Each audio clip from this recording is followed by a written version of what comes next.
দেশ আশ্রয় দিতে রাজি নয় সাবেক স্বৈরশাসক শেখ হাসিনাকে।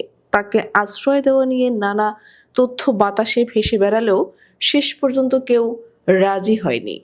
ভারতও চেষ্টা করেছিল তাদের গলার কাটা শেখ হাসিনাকে তৃতীয় কোনো দেশে পাঠাতে, কিন্তু ফিনল্যান্ড, যুক্তরাজ্য, সংযুক্ত আরব আমিরাত কেউই রাজি হয়নি।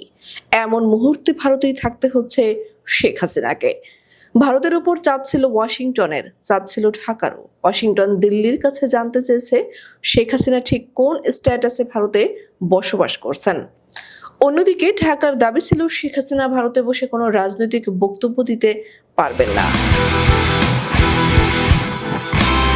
গত ৮ অগস্ট অন্তর্বর্তী সরকার দায়িত্ব নেওয়ার পর থেকে ভারতকে দাবি জানিয়ে আসছে শেখ হাসিনা যেন রাজনৈতিক বক্তব্য দিতে না পারে। তারপরও